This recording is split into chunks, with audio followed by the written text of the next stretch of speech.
Here we're going to discuss the most important events that took place during the previous 12 hours. We have lots of very interesting updates, so let's start.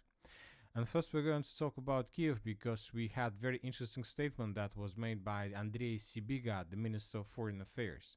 Russia did not respond to Kiev's ceasefire memorandum in Istanbul. That was stated by Ukrainian Foreign Minister.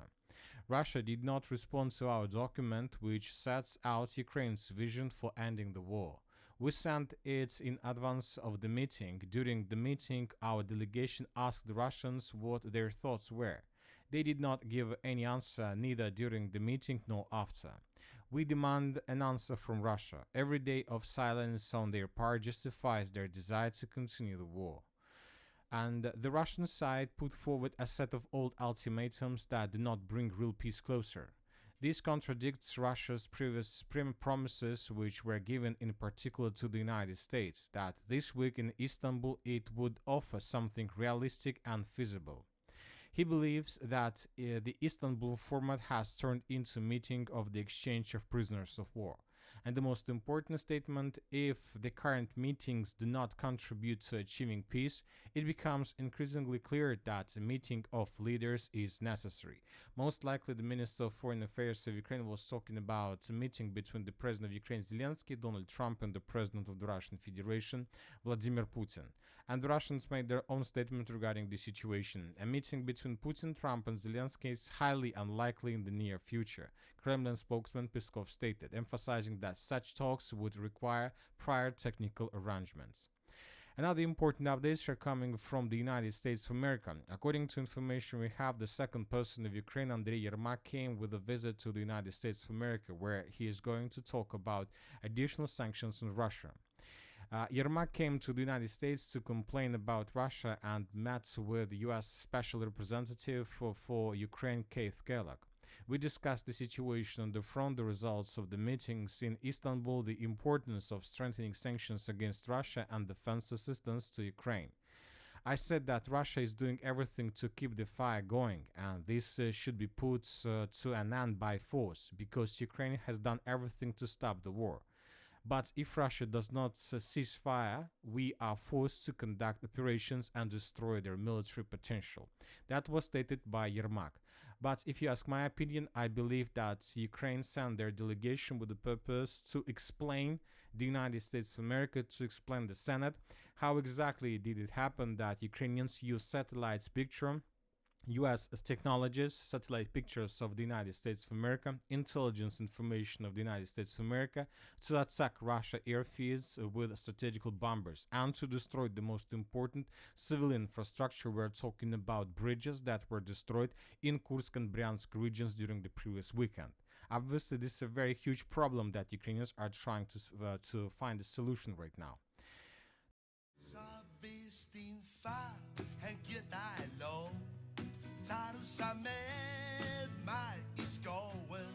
Jeg vil lade lyset brænde, og lad min dør stå. Now let's go to the Baltic Sea. Today we got additional reports. As you know, currently there are NATO exercises on the territory of the Baltic Sea, and the Russians started their own exercises as well. According to information we have, and according to my understanding of the situation, the NATO countries are trying to reinforce their presence in the territory of the Baltic Sea with the purpose, probably in the future, to carry out several special operations with the purpose to seize control over the Russian vessels. The Russians see the situation clearly, so that is why at the same time the Russians began their own operation, their own exercises, and the main purpose of the Russian exercises is to carry out several counter-attacks or counter-terrorist attacks with the purpose to restore control over ships and vessels in the Baltic Sea that could be taken or captured by terrorists. So the sources and the military experts are saying that this is a very difficult situation because this situation can lead to probably some actions between NATO countries, NATO fleet, and the fleet of the Russian Federation. So let's wait and see what is going to be next, but obviously the summer in the Black Sea, in the Baltic Sea, is going to be very hot.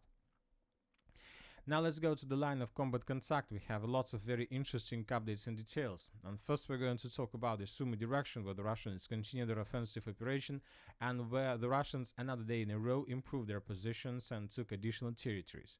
So let's discuss and let's first compare the maps. So this is the situation by the beginning of the 4th of June of 2025. Let's take a look at the map by the end of the 3rd of June of 2025. Just yesterday, the Russian sources reported that they managed to secure the village of Andreevka, and we had several reports, including reports from the Minister of Defense of the Russian Federation. And yesterday, we got reports that the Russians answered the village Novokonstantinovka. And when talking about Novokonstantinovka, this settlement, today we adjusted the map in Russian favor, because not in Russian favor, but as a contested area, because we got additional proofs and additional confirmations.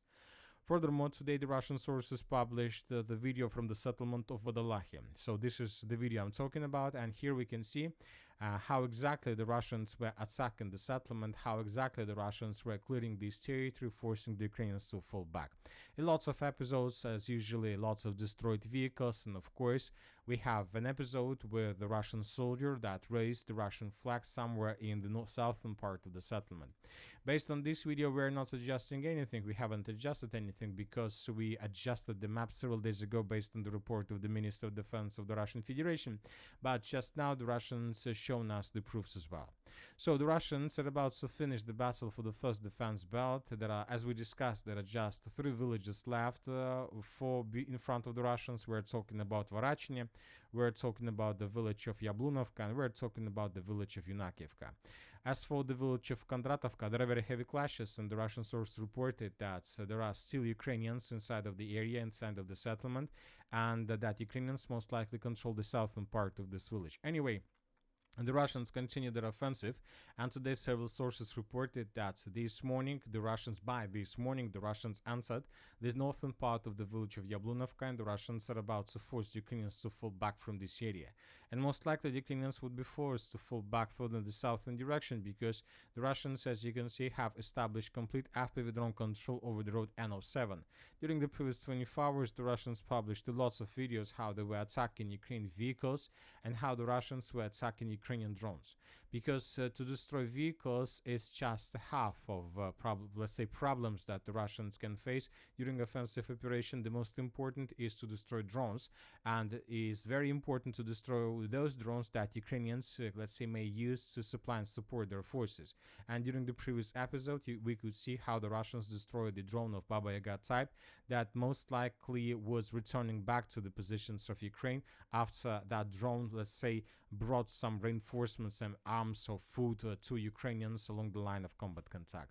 So no chances, supply lines completely, captured by the Russians, complete fire control, nothing can move in the northern direction, and nothing can return from the village of Yunakievka back in the direction of Sumy. For complete control, we expect the changes on the ground in this area. Anyway, we see that the Russians are advancing, and the Russians are showing a very, big dynamic in this area.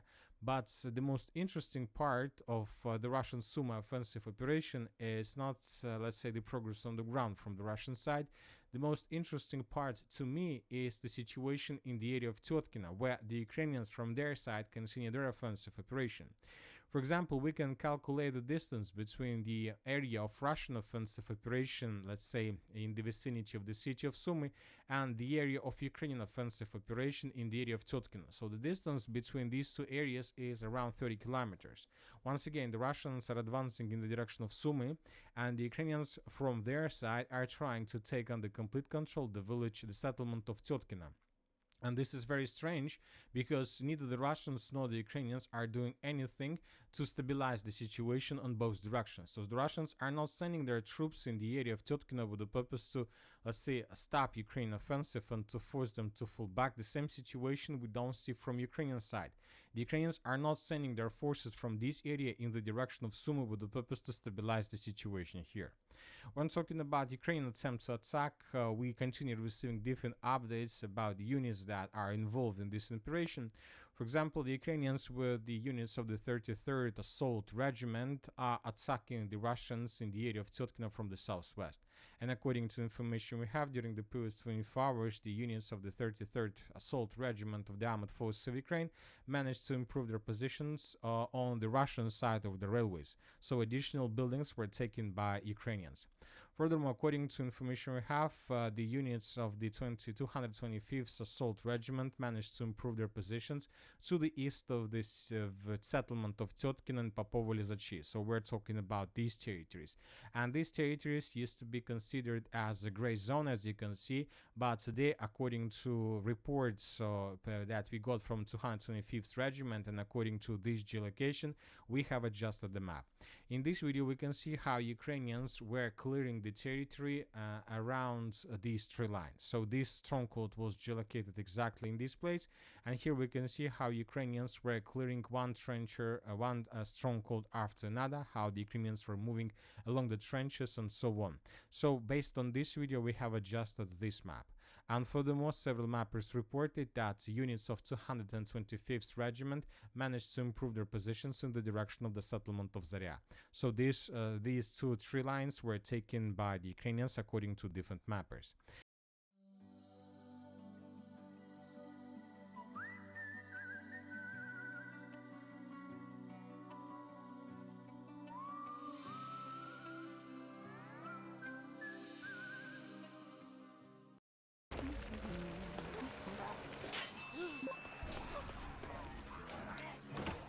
And we have also the units of 125th Assault Regiment of Skala, and according to information we have, this regiment is trying to improve their positions to the south of the settlements of Veselaya Bukhovka in the vicinity of the villages of Novy Put and Krasnooktyabrski.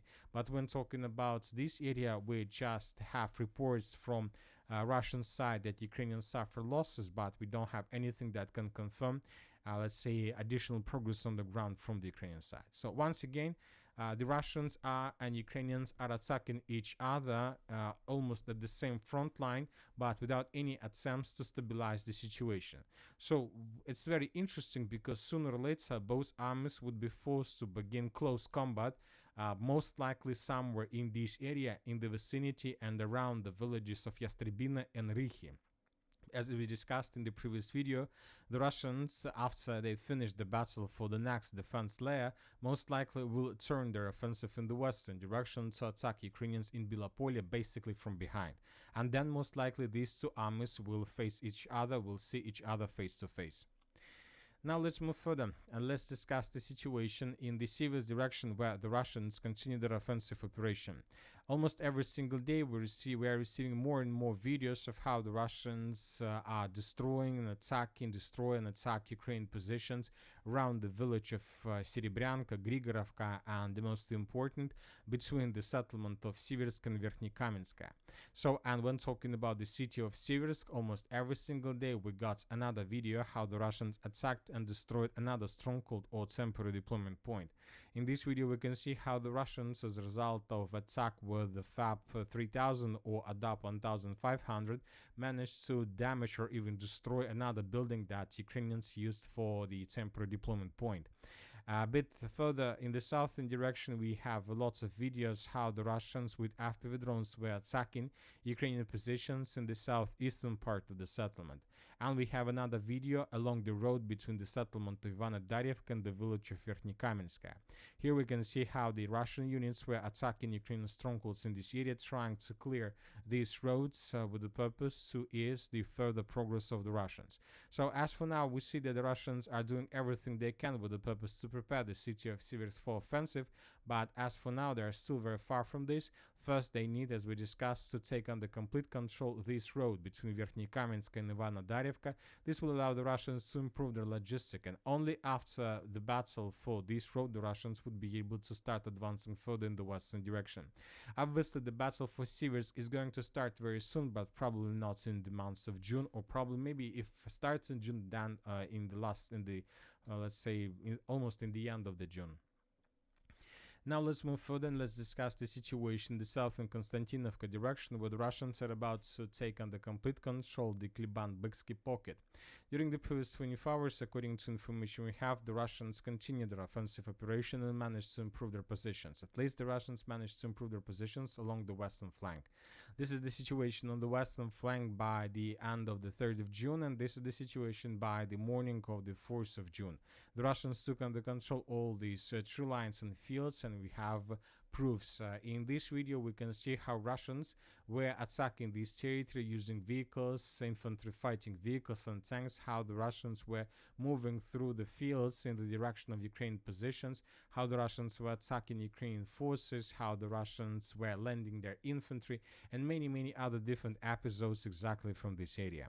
Based on this video, we have adjusted the map because the Russians took under control these three lines and we colored these territories under complete Russian control.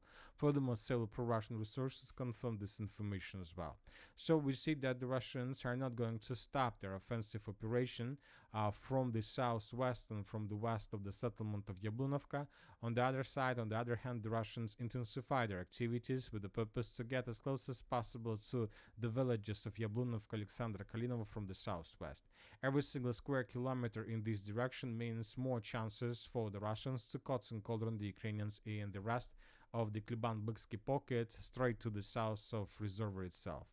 Furthermore, the Russians continue their offensive from the village of Zarya, yet we haven't received, let's say, 100% proofs that the Russians established control over this territory, but now it becomes clear that most likely the Russians will try to cut and cauldron the Ukrainians who are currently located in this area. We're talking about the villages of Shcherbinovka, Novospassky, Kliban-Byk, and Katerinovka.